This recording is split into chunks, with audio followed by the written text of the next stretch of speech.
Thanks for tuning in to another NASCAR starting lineup report on Proline TV as we talk about Sonoma and big mystery. Who's on the pole? SVG. I guess the question is going in, knowing everything we talked about on Tuesday, knowing everything that we've talked about regarding road courses and street races this season and SVG, and you can't, there's no value and all that stuff. Going into this specific race, considering he's never driven a cut car here before, that would it be better, since we're going to wager against him, would it be better for him to be on the pole as usual, get more money thrown at him, put the odds get even further crazier out of whack, so then we can still get good odds with the drivers that we want? I'd prefer the other, to tell you the truth. I would have preferred, I don't know how it could have happened. Maybe something would have took place with the equipment or something strange where he could have qualified fifth and practiced eighth, or even worse. I prefer that. But we weren't going to get that. So you have to just deal with it. And this was just not a surprise. You kind of figured this was going to happen. He had an equally solid, not equally, but he was pretty solid in practice. He did what he had to do. So now the question is, are you still going to be able to get value with the drivers that you want to take?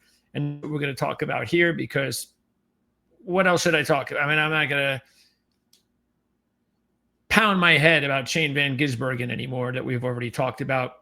You guys who have been with us, you understand what I'm talking about. So, and anybody new that's with us, ask away and I'll be glad to respond.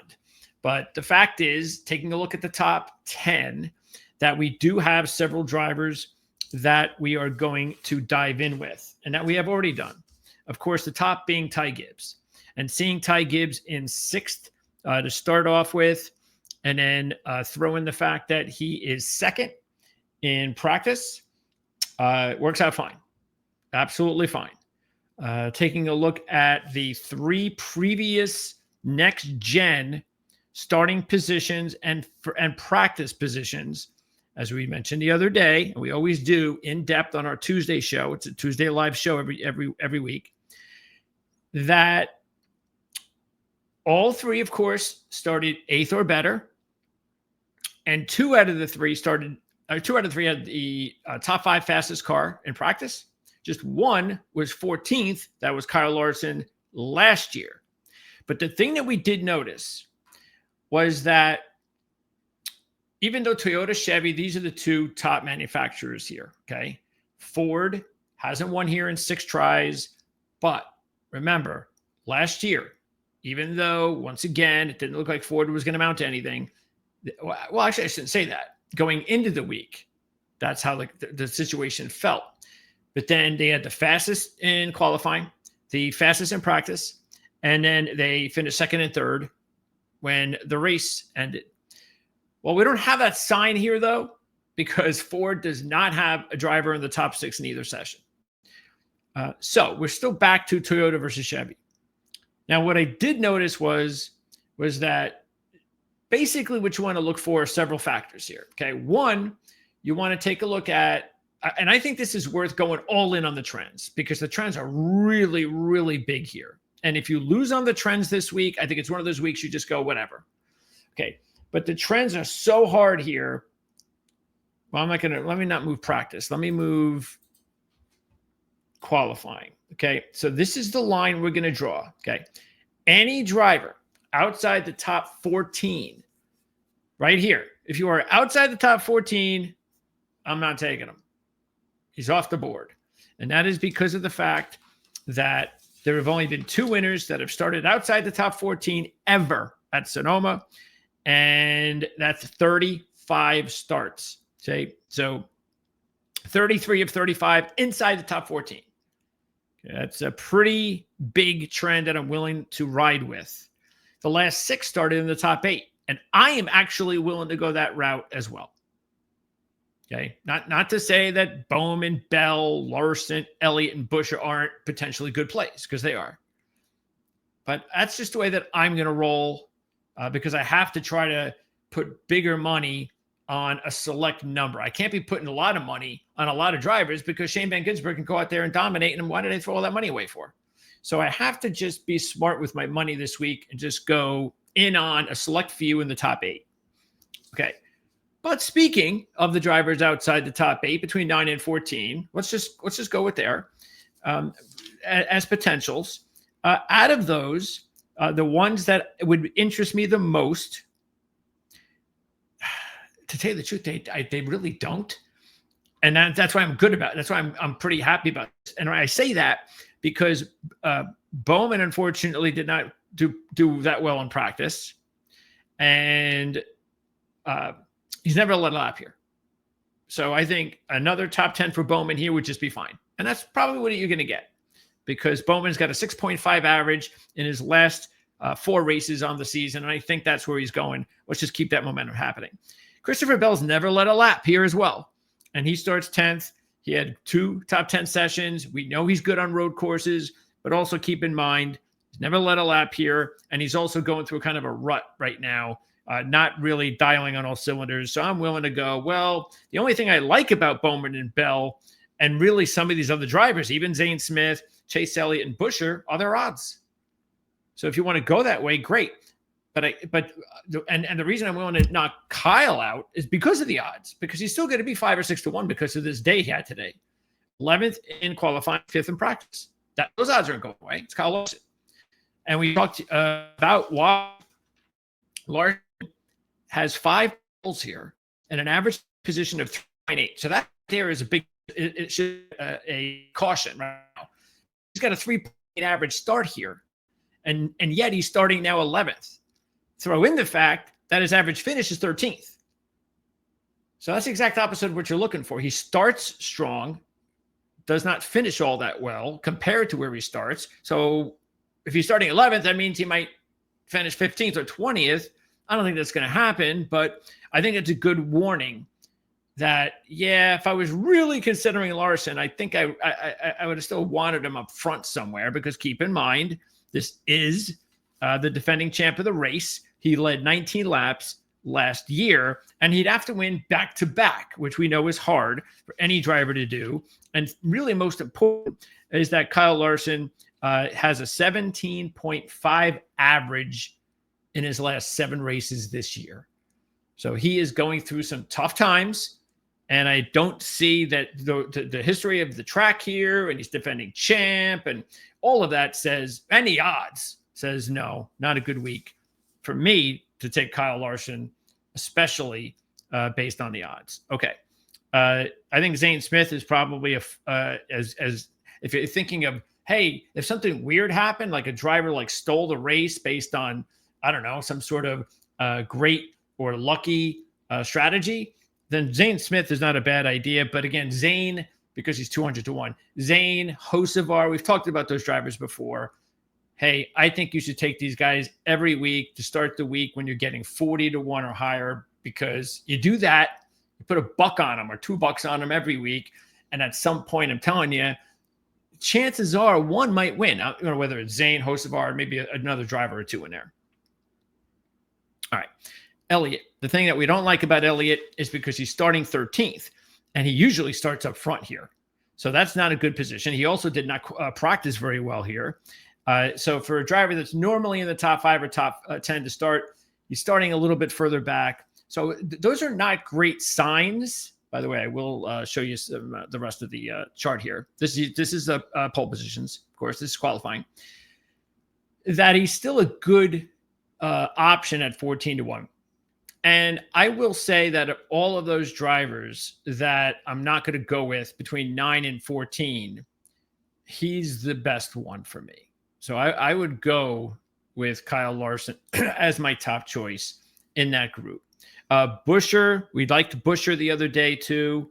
And he started 26th last year and 3rd. So starting 14th is not a big deal for Buescher. Buescher's been known to start further back and come in. Very, very reminiscent of what we see a lot with Blaney and other drivers. But Buescher is that type. And look, here's the funny thing too, is that for the most part, there's a lot of similar things going on here between how the drivers did in qualifying and how they looked in practice. Not exact, but just wow. I mean, if they did well in practice, they usually did well in qualifying. Now, there are, of course, some outliers. Let's see, significant one would be Bowman. Briscoe and Byron, both ended outside the top 10 after starting in the top 3. And on the flip side, Daniel Suarez and Larson are the only 2 drivers that did not qualify in the top 10 that had top 10 practice speeds to start the day. And that's a little unusual. And then you have 1, 2, 3, 4, 5, 6, 7 out of the 10 qualifiers in the top 10 practiced in the top 10. And 2 of them, Briscoe and Byron, that did not practice 11th and 14th. So that's what I'm trying to say here. Bowman is the biggest outlier in the top 10 as far as the qualifying of not practicing as well. I'll show you how the rest of the practice group looks right here.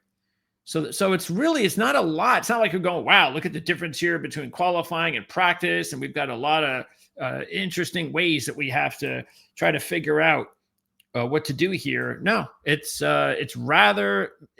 made it pretty simple for us. Okay, so that's what I think about the 9 to 14 group. The 15 and later group. Now, this is what we talked about with McDowell. This is why taking him at 11-1. It didn't feel right. We've lost all value from the week before. And sure enough, he goes out there and lays an egg for McDowell. I mean, he's usually in the top 10. And last week, he was front row. And this week, he can't even get into the top 14, which is where he needs to be to hit that trend mark. And he was 22nd in practice. And remember, this is a driver who was second last year, 7th and 3rd in the 3 next gen. The only good thing is that he started 12th last year when he finished second.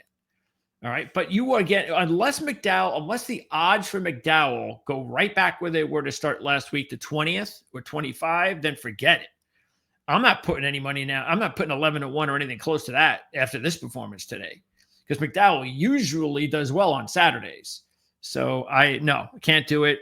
But hey, you know what? He may be worth it if you wind up getting better odds. And then anyone else, I mean, Kyle was disappointing, but Kyle would probably be the only driver outside the top 14 that I'd be willing to throw long shot money on, because he's going to be every bit of 25-1, 30-1.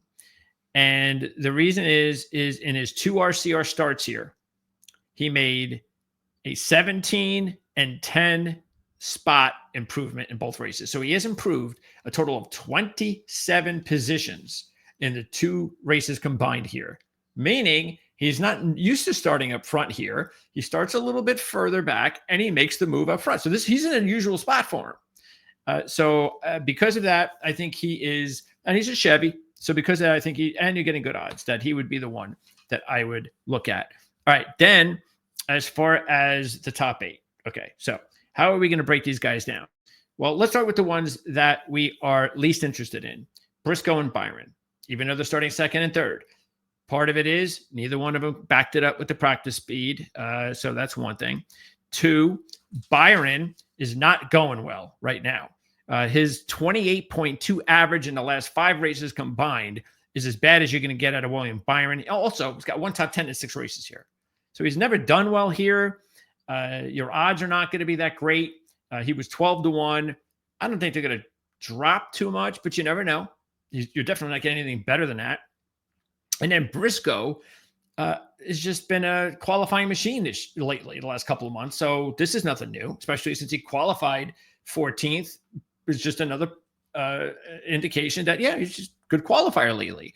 The good thing about Briscoe is you're getting 28-1. Unless, of course, because he's starting 2nd now, you lose all of that value. And if you do, then forget it. If you can still get in the 20s with Briscoe, I'm not going to stop you from doing it. But just beware, especially since Briscoe is not some sort of road course machine. Okay, so those are the 2 I'm definitely knocking out. The next one would be You know what? I probably, well, of course, SVG, we're not even going to talk about them because we know how we stand there. But the other 5, those are the guys that we're looking at here. Those are the ones we really want to concentrate on. Chastain, 22 to 1. You were getting good odds the other day. So you're not going to get great odds now, but they're still going to be good enough that I think you need to take a look at them. Okay. And here's why. His average starting position here is 19.4. So this is a great move for him to start 4th. Throw in the fact that his average finish here, and this is different than, say, a Kyle Larson and a couple others, 12.4, just like Kyle. He goes forward. So now he's starting 4th. Just imagine what he could do there. So and you're getting good odds. So I definitely think Chastain is a keeper now. Then you've got AJ, and CJ's got AJ already at 18 to 1. That was a good price. So CJ, very smart to take AJ. Everybody's sleeping on AJ. Well, you shouldn't be doing that because AJ had a great day today, 5th and 1st. And that's as good as anybody. Matter of fact, that's second best to SVG. Problem is the 18 to 1's going away. But he was 18 to 1. So are you still getting 8 to 1, 10 to 1, 12 to 1? If you are, take it. Great. Matter of fact, I'd probably go AJ 1, Chastain 2. But those are definitely both in play. Gibbs, you know how we feel about Gibbs. We've been all over him lately. He got second last week. He's got an 8.8 average now in his last 5 on the year. He's getting this close to winning. It's important for him to win because he probably doesn't get to the playoffs without a win. There's a great opportunity again, second fastest in practice. So you just keep doing this. We said it with Elliott. You just keep doing this over and over again. At some point, you're going to break through, and especially when you need it. And I think Gibbs is definitely a good play. The problem is if you didn't take him earlier in the week at 11 to 1, I'd be shocked if you were still getting 10. If you could still get 8 to 1 in Gibbs right now, I'd be surprised. But then again, I was surprised that you were getting 11 to 1 on Tuesday. So maybe we'll get lucky, or you'll get lucky if you haven't already taken them. And then the other 2 are good long shots, like Chastain. Blaney, 25 to 1. Definitely the only Ford that you have to look at and say, okay, he's got a shot. That's because Blaney doesn't usually qualify well. And here he is in the top 10. He's got 4 top 10s in his last 5 at Sonoma. And so absolutely, Ryan Blaney at this track can be a nice long shot. Only a long shot. All right. Don't go crazy and bored. All of a sudden shows you some crazy number from Blaney, like 10 to 1. No, forget that. I don't think you're going to get 10 to 1. So you're still going to get a good number on Blaney. That makes him a good long shot. And Blaney, by the way, it was the top Ford in both sessions. And then Reddick at 14 to 1. You're still going to get a good number, I think, with Reddick. 8th qualifying, 9th practice. Average. Now, here's the only thing that I didn't like. Average start position is 4.8. Okay. Average finish is 23.8. That's not good at all. But you are getting 14 to 1, and which is why I think you probably still will. And Reddick he seems to be back now. He's got his little mojo going again with back-to-back top 5s. So I think he's in a good position there. But the problem is with Reddick, which is why I'd probably put him on this list out of those top 5 there. And in the top 8, I'd put him 5th, even behind Blaney, because I'm getting better odds with Blaney too. Because we've kind of been down this road before with Reddick, and he just doesn't deliver when the race starts here at Sonoma. So anyway, that's the deal with those top 5. So in order, I'd go Gibbs, AJ, Chastain, Blaney, and Reddick. All right. And then again, if you want to take a look at some long shots, in my mind, I think Elliott will still be a good number. So you're still going to get somewhere around 14 to 1 with Elliott. And Kyle, you're going to get a big number on him, about 25 to 1. So those would be the long shots I would consider. As I wrap up, I do want to mention this because remember I was saying how a lot of the drivers, if they qualified well, they practice well, that kind of weird thing. Check this other weird thing out. Chevy, and this shows you how this is further proof of what I was saying. Chevy ended up with 4 of the top 5 in both sessions, including the fastest driver, SVG and AJ. Toyota had 4 of the top 10 in both sessions. And Ford, 3 of the top 10 in both sessions. had 0 for the top 6, with their first driver being Blaney, 7th in both sessions. How identically crazy is that? So what does that also tell you as we leave here? Edge Chevy. Okay, so in that regard, again, not going to include SVG here, the obvious choice. We're looking for value. Chastain and AJ, both Chevys. So look at AJ, and by the way, 18 and 22 to 1. You're still going to get good odds now.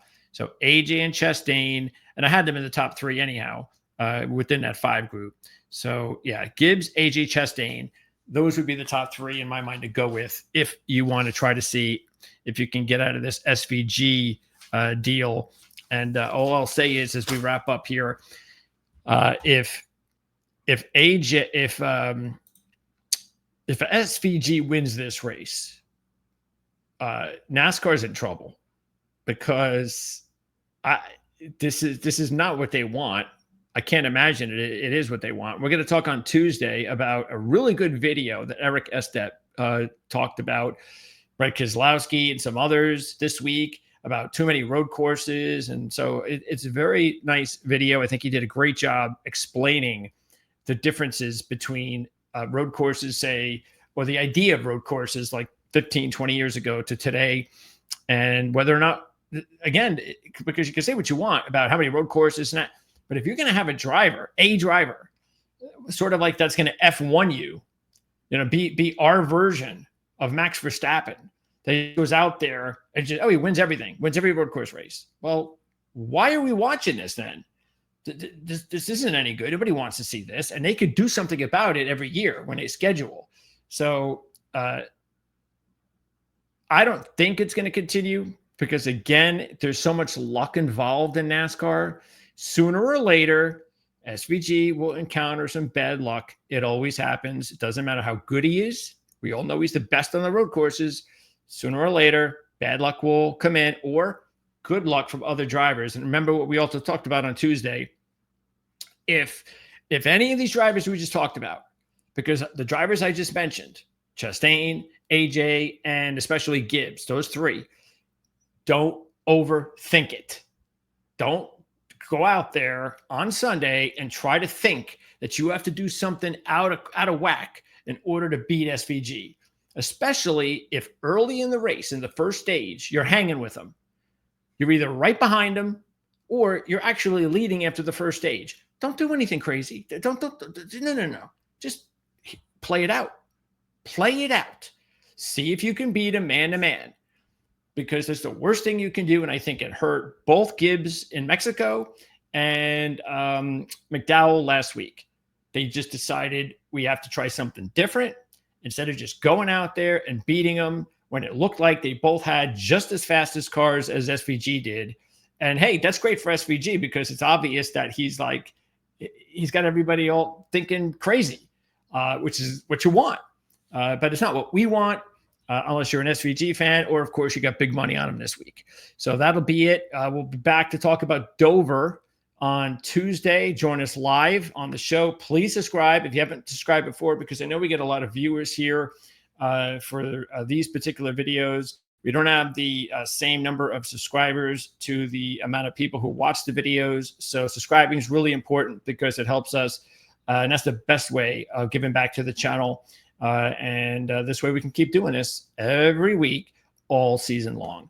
So don't forget also to check the link in the description of the video for, we have not only the report from Kevin. He got his picks on the race. He's got a matchup, a race driver matchup pick. So check that out. And also the best bets DFS report from rotowire.com from CJ Radoon. So check those, the links in the description, and check out our show from earlier this week. If you haven't already checked it out, link is also in the description. So best of luck tomorrow watching the race, and we'll talk about Dover and the rest of the season next week. And I'll see you here next Saturday again when we talk about Saturday at Dover.